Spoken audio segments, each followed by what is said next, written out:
He has difficulty raising the finances just to stay on the road. And this is a treasure that God has granted him to us because he understands the gospel. And he's not ashamed of it. Now, an Acts 20:28 pastor is a pastor who understands that they've been given a responsibility as the overseer of their flock. And so we have created a tool just to help you be better. Now, this is not going to affect this election cycle. This is an investment in the future with the conviction that God's going to give us continued grace to survive. If he does not, I'll see you in a prison camp. Amen. That's right. But here's what Acts 20:28 is all about. We will take the role of your church, sign a non-disclosure agreement that we will, in other words, not use that role of your church for any reason whatsoever other than to give you accurate information that anyone can ascertain. It's a part of the public database. You can go to your own state Secretary of State, and if you take the time, you can take every member of your church and put it up against the voter rolls. You can't find out how they voted, but you can discover if they voted going back 4 election cycles. We simply provide that service for you.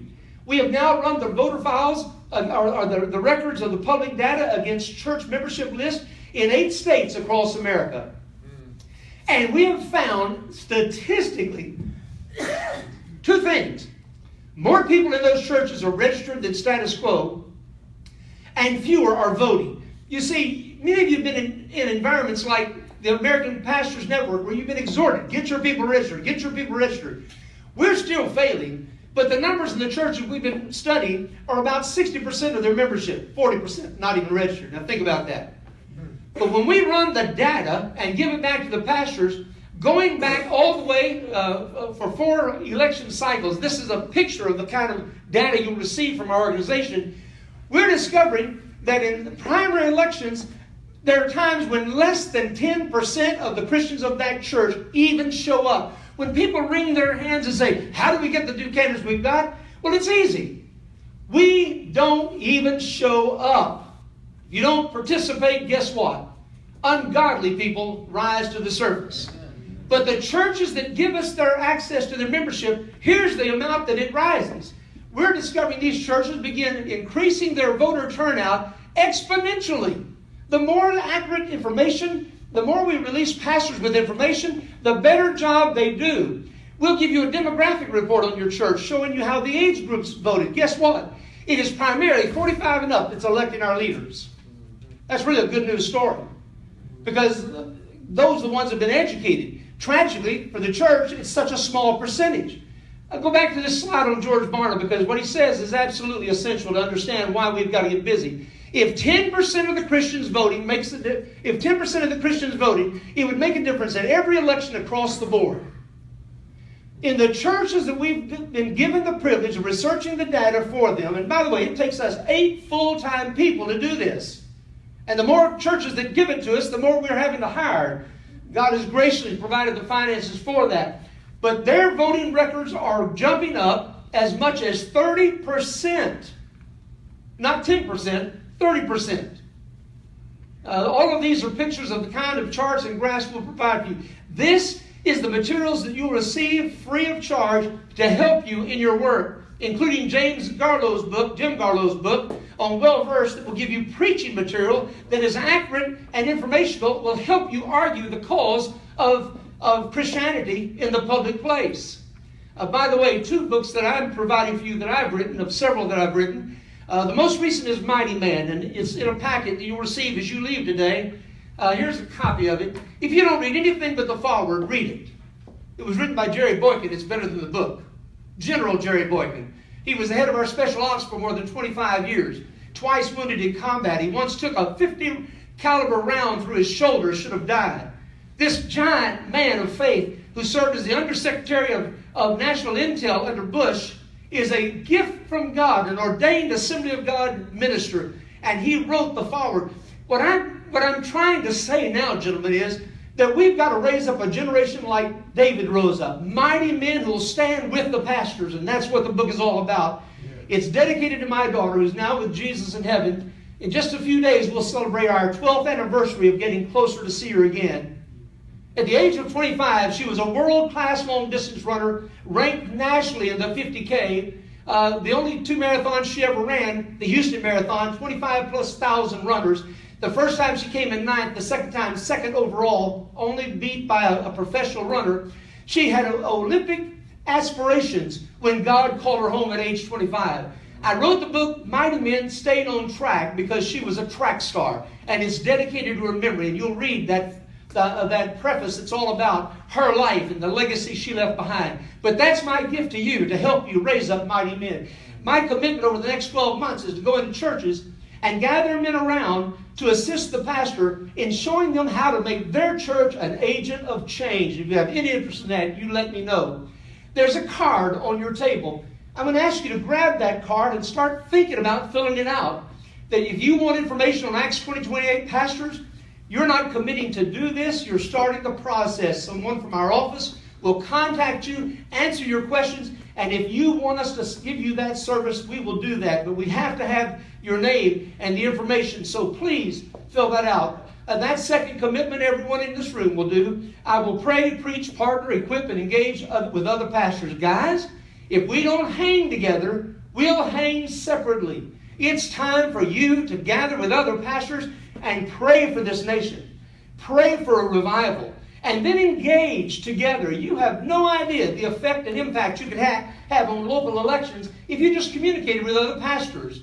Other material that you'll see, but I want to now focus for the last 13 minutes I have on the fact that life is about choices. Would you agree with that? You see that beautiful building? Well, the building it replaced was a ramshackle old building on 3.5 acres of land.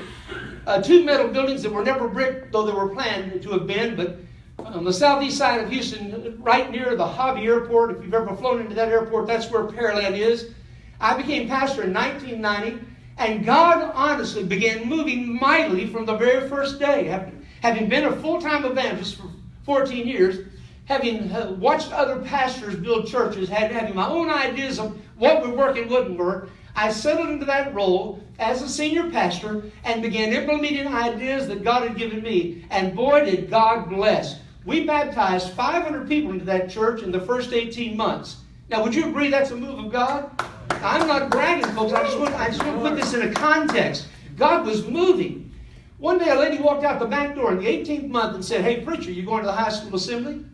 Well, frankly, I didn't even know there was a high school assembly. So I began to inquire, and I decided, it sounds like I need to monitor that high school assembly. So the next day, I had a prospective staff member that was visiting the whole day. I couldn't free up the time, but I sent Rod Compton to monitor the high school assembly on my behalf. I used to brag to preachers I was just like Moses. I leaned on my rod and my staff because Rod was my staff. Amen? Rod went to that high school assembly, came back into my office about 11 o'clock, and he was so taken by the information, he wouldn't repeat it. Rod, what did the lady say? You wouldn't believe it, preacher. Well, Rod, we're adults. Tell me what she said. He would not repeat what he had heard. It was that far over the line. So I handed off the prospective staff member to Rod for lunch, and I went to the 5th of 5 assemblies. And wouldn't you know it, my daughter, who was a senior in high school, whom we had transferred in the middle of her junior year, was seated between me and the speaker. Now, gentlemen, when our family prayed about going to Pearland, every member of the family, 3 children, my wife, holding hands, a unanimous call. I said, "How do you feel, Tommy? We should go. How do you feel, Richard? We should go. How do you feel, Kathy? We should go. How do you feel, Misty? She's a junior high school. It's not God's will." Now think about a junior high school being uprooted and transferred right in the middle of her high school career. She was convinced it wasn't God's will. But guess what? Mother and father overruled. We went. But she was fragile spiritually. So when I saw her seated halfway between me and the speaker, the first thing I said to myself is, "Scarborough, don't make a scene. Take care of this through proper channels." I mean, how bad can it be? When I was in junior high school, we had sex education. They took the boys in the boys' gym, the girls in the girls' gym, windows blackened with tar paper. They showed a 16mm projection reel of people with gonorrhea, syphilis, and other sexually transmitted diseases. When the lights came back on, we were so terrified it took us 3 years of married life to get over it. And that's what they called sex education. You do this, you'll get that. You know, there was never a day in my life when I wanted to get some type of mental disorder or have my teeth rot out or my nose fall off. I mean, that never was a goal of mine in adulthood. And so that sex education worked pretty well. But in 1992, there'd been quite a transition. A 24-year-old ex-college co-ed come prancing out in front of the student body, the fifth of 5 assemblies. She began talking about every sex act you can imagine and some you should not imagine. Let me illustrate. She told the student body, including my daughter, that the safest form of sex they could engage in was oral sex because you can't get pregnant. Now that was her rationale. The longer she talked, the madder I got. By the way, that's okay. Be angry, but sin not. And I mean, everything in me was rising up. And man, I was having to sit on my hands not to get involved. But when she pulled out a condom, stretched it, and blew it up like a balloon and said, if you use one of these, you'll be 94% effectively protected against the dread disease of AIDS, my hand reflexively went up. Now, guys, we serve a sovereign God, do we not? Do you know I've been preparing a series of messages on the new disease called GRIDS, Gay-Related Immune Deficiency Syndrome, quickly changed to AIDS because it wasn't politically correct, though it's much more descriptive of the reality. And I've been reading up on what would prevent AIDS and what wouldn't, what worked and what didn't. When she said that condoms were 94% effective, I knew that the Center for Disease Control in Atlanta, Georgia, recommended only a certain condom you could buy at a drugstore, kept at room temperature or cooler, and not the kind you buy at a truck stop and kept in the back pocket of a young man, or a glove box worse. So I knew that this was an accurate statistic. So you know what I did? I raised my hand. She said, yes, sir, very courteously. I said, ma'am, where did you get that statistic? She said, the CDC went right back under her planned remarks. My wheels began turning. Center for Disease Control, CDC. So I raised my hand the second time.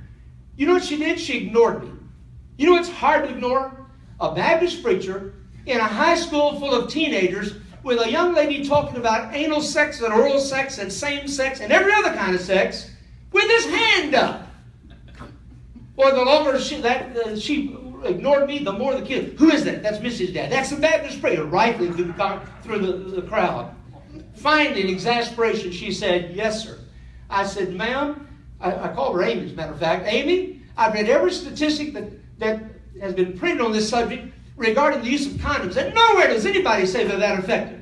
They're not even that effective in preventing pregnancy. And I said, Amy, the male sperm is 100 times larger than the AIDS virus. How do you explain that? Well, I'm telling you now, she's at a complete loss. She's exasperated. A lady jumps up across the auditorium and shouts, I read the same statistic with a teen magazine. I wanted to look at this teacher and say, are you insane? Quoting a teen magazine to empower the kids to have sex and defy God's moral law? But I knew this wasn't the time nor the place. But now listen, gentlemen, I'm recording all of this. I had brought a pocket recorder.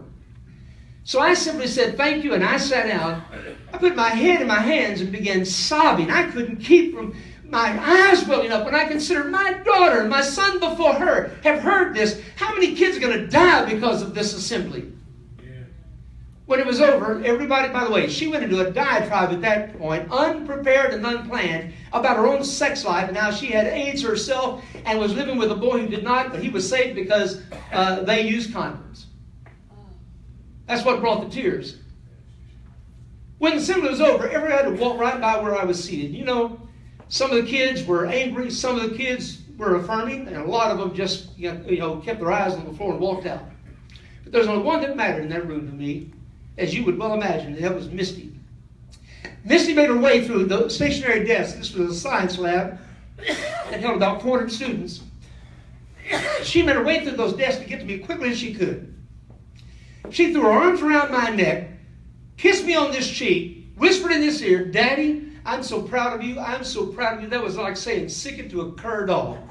Now, guys and ladies, our church had voted unanimously to relocate. We were setting aside time for fundraising. It was the best of times in our church. And many of our people were employed by the school, the largest employer in Pearland. I sat there wondering, now what's going to happen when I get involved in it? This is not a good time. Guys, we often calculate when we're going to stand. And we say, well, this is not a good time. I haven't been here long enough. I've been here too long. This will make somebody mad. When are we going to fear God more than we fear man? That's right. When are we going to decide that God's timing is the only time that matters? I'm not here to ask you to go create fires and climb in thinking that God will join you there. Because the fact of the matter is, if you build the fire, it'll consume you. I'm just asking you not to walk away if God places one in front of you and you have to enter it in order to stand. You know, there's nowhere in the Bible where it says that the three Hebrew children saw God in that fire? Now the Bible says Nebuchadnezzar saw God in that fire. You know what will happen when pastors begin to stand? Lost officials will begin to realize there's a God in heaven. And God will begin revealing himself to a secular generation. If he can just find somebody somewhere who'll say, this new method of having sex with anyone, anywhere, anyhow, anytime is absolutely death-defying. How in the world do we get a place where we can't even acknowledge natural law? God made male, God made female. He created them anatomically, where when they are joined in a holy union, they can produce the next generation. There is no other method of doing that, guys. That's right. And yet we've allowed this country to disintegrate to the moral position it's in. It is happening because of the silence of the pulpits. Yes, sir. In 1992, it was the worst time for me. But you know what? God had put this in front of me, and I had to do something about it. I went back to my office with this tape recording after speaking for a few minutes to Amy. I called a practicing attorney whose name was Cactus Keith. He now sits on a court in Harris County. You want to go before a Texas judge named Cactus? I called him Cactus. I said, Cactus, I secretly recorded a high school assembly today. If I make it public, will I be sued? He said, let me check it out. I'll call you back, preacher. While he was researching that, I settled in my mind forever, if I can be sued, I'm going to do this as father. If I can't be sued, I'm going to do this as pastor, more influence. But I'm not going to bring the church into this unless I have to. So that was the decision I made. Regardless of whether it was legal or not. Gentlemen, listen to this carefully. If press is here, make sure you get this in context. Some things God's men do, whether it's legal or not, because it is right. We're allowing the world now to tell us what we can do and can't do. Well, I'm telling you, none of the prophets have preceded us. None of the men of God in the New Testament. Look at James and John, or Peter and John, standing there before the magistrates and saying, you choose whether we should obey you or God. Gentlemen, it's time for the church to seize the high moral ground and for men of God to stand. Well, he called me back. He said, preacher, public assemblies, public information. You can do whatever you want to. I called in our minister of miscellaneous. You probably call that guy janitor. But I called in what I call the minister of miscellaneous. I said, oh, put up on the signboard the following words. If you want to hear what the preacher heard, or if you want to hear what the kids heard at PHS, come Sunday morning, Pearland High School. We were on the business thoroughfare on the southeast side of Houston. And thousands of cars went by that signboard. Between that signboard and 400 kids who were in the assembly I interrupted, I'm telling you, you talk about a church growth strategy. We had it. The next Sunday morning, way before services, the place was packed. One of my men came and said, what do you do? I said, well, I asked our people to stand in the back. When I walked out, God had revealed to me, in fact, let me just say this. I was born at night, but I wasn't born last night. I'm an evangelist at heart. I had a 12-page, single-spaced transcript I had planned to read to our congregation. Yes, I was. Well, when I heard about all these people in our church that had never been there, I thought, man, this is a time for soul winning. So I took an old revival sermon, breathed over it, asked God to bless it. I watched out, I preached heaven sweet, hell hot, Jesus saved, gave a gospel invitation, and had about 7 people give their heart to Christ that morning. Then I set them all down. Now they're on their time, and these cockeyed Baptists are all checking the back clock. I said, I've got 12 pages of single-spaced transcript that contains 4-letter words and things you never thought you'd hear your pastor say. If you want to get out, I understand. If you have appointments, I understand. If you want the kids to be taken care of, we provided for them over in the gym. You have 5 minutes to make up your mind. Well, folks, not many people left if you had to. Kids were taken out. Nobody told me a Chronicle reporter got wind of all this and was present. I read that transcript word for word, just like Amy spoke it, 4-letter words and all. And I'm here to tell you, there's some little ladies in Pearland today that still can't believe they heard their preacher say those words. And I don't delight in that. But sometimes we're so heavenly minded, we're of no earthly good. I thought this is the time. I'm telling you, I finished those good old boys that graduated out of high school that would have never believed it if I had to give them the straight up truth. They were on their feet and they were ready to burn the school down. What are we going to do, preacher? So what we're not going to do is go out here half-cocked. I've already asked for appearance before the school board. It's been arranged for a week from tomorrow night. Well, the next day at 6 o'clock, I was awakened by phone calls about the Houston Chronicle article, wall-to-wall coverage in the metropolitan section. I'm telling you, I had to leave Houston and go to the hill country and to a campground and hide for 5 days to escape the press. Became a national press issue. The only word God spoke to me in that time was, a soft word turns away wrath. I went back and I went to the school board meeting the following Monday. They moved it 4 times to contain and facilitate the crowd that showed up, about 700. You ever been to a school board meeting? It's typically the school board members and 1 or 2 speakers. Yeah. Place was packed. They had 7 people lined up to speak. I was the 7th. The other 6 they had lined up to make me look like a buffoon, including another local minister. They built this straw man. They tore him down. Now it's my turn to speak. I stepped to the podium. The school board was sitting on an elevated platform. I never felt smaller in my life. But I began reading my prepared remarks. I only had 5 minutes. The hardest sermon you'll ever write is a 5-minute sermon. But you know what I didn't plan for? 11 interruptions by standing ovation. You know what I learned that day? Politicians can count. They started angry because I brought all this attention to their school. But by the time the people interrupted me the 5th or 6th time, they mellowed. And at the end, guess whose team they were on? The preachers. In point of fact, they had no idea it was that bad. They had hired a principal and trusted him, and they were shocked at the content that high school assembly contained. They then asked me, well, preacher, what can we do? You know, I got to invite the next speaker to counteract all that misinformation.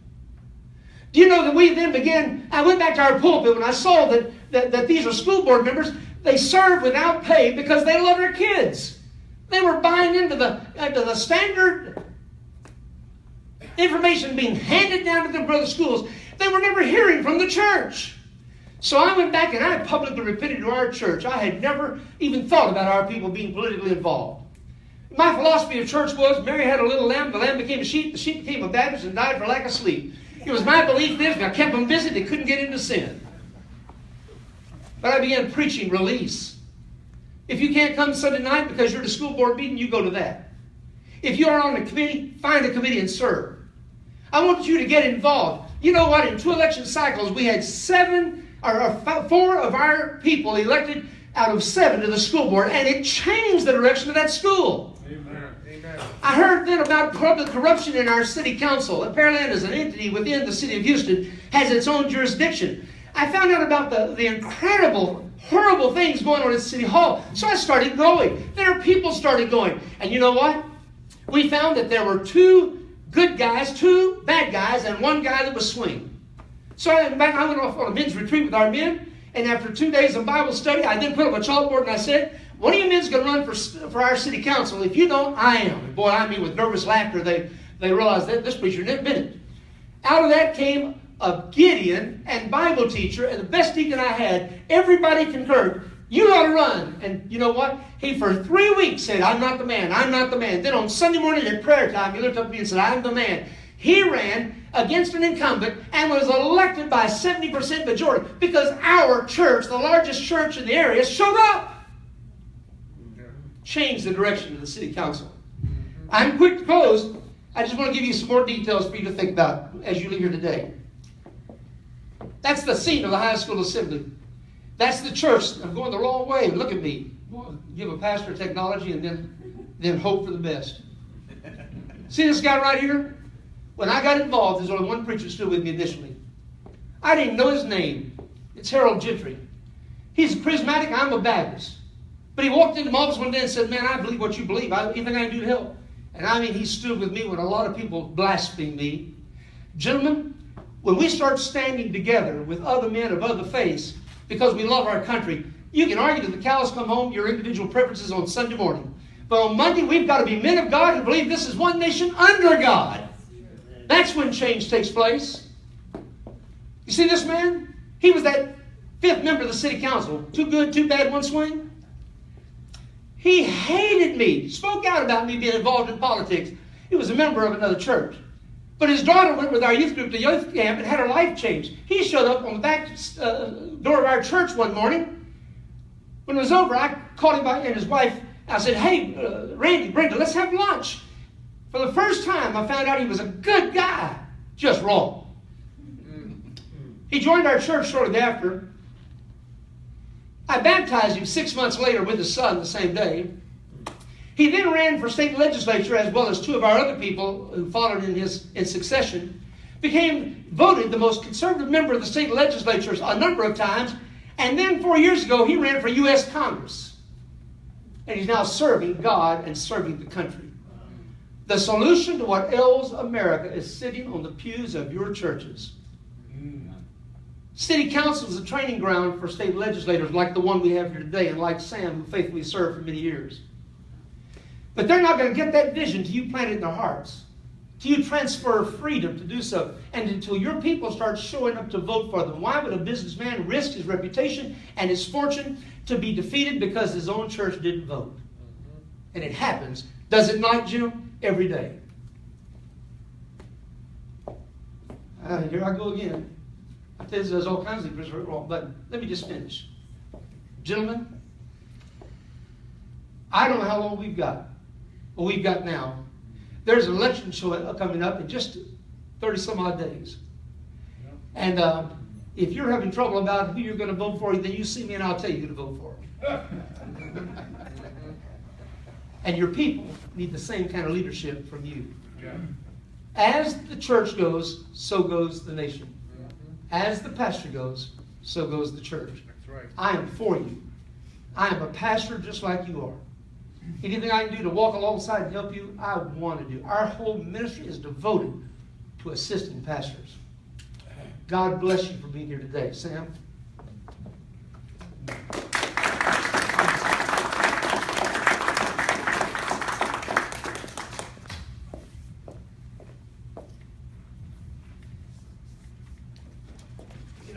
Thank you so much, Brother Rick. I hope that between these two messages, my challenge at the beginning and closing words now, we leave with a better grasp of not only our duty and responsibility as those called into the pulpit, those of us here, we're all fathers. That's a role. We're mothers. That's a role. Grandfathers, that could be another role. Every one of these positions, be it a position like Jim or like I was in the house, ministers of God for good, Romans 13. As fathers, mothers, and home.